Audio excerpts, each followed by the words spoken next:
أستاذ حسين محمد حسين النصر هو رئيس حزب الدعوة الحر. أستاذ محمد بهاتين هو نائب رئيس. وأستاذ سعيد هو أيضا نائب الرئيس ورئيس التعامل مع الشعب. دكتور محمد سالك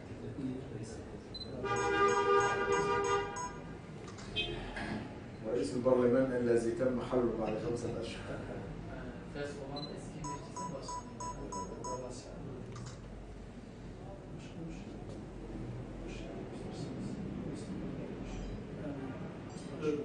Sebep ziyaretimiz hem bu süreçte yani kendileri Mısır'ın çehresini değiştiren bir parti olma hasebiyle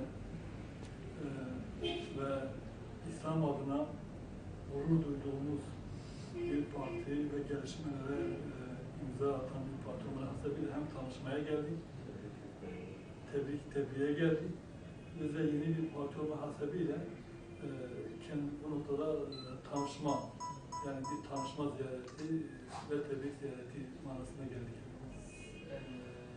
سبب هذه الزيارة نحن أولا نعتز بهذه الحزب، حزب الحرية والعدالة، ونحن نؤمن أن حزب الحرية بعض الوقت تثبيت الرؤية والمرجعية ثم تأخذ الأفكار والأحزاب التي مؤهلة للحكم في دولها أن تعد مشروعها.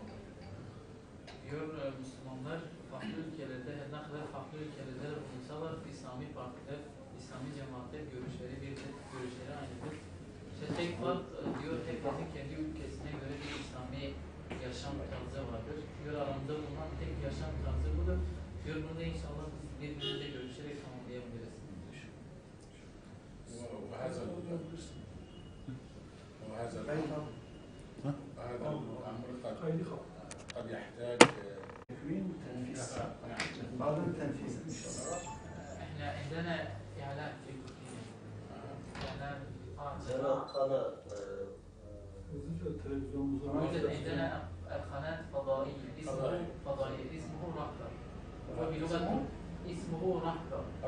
رهبر هو بمعنى الزعيم. زعيم الناس. وعندنا الإذاعية أيضا. إذاعية يوجد عندنا أكثر من 5 إذاعات. يوجد عندنا 7 إذاعات في بعض المحافظات في تركيا. صحيفة يوجد عندنا صحيفة اسمه ضوء خبر الخبر الصحيح. ويوجد عندنا المواقع الإسلامية الأخبار. ونريد إن شاء الله أن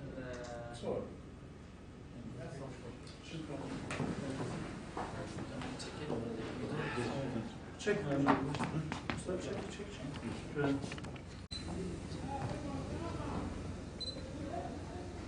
Ne oldu?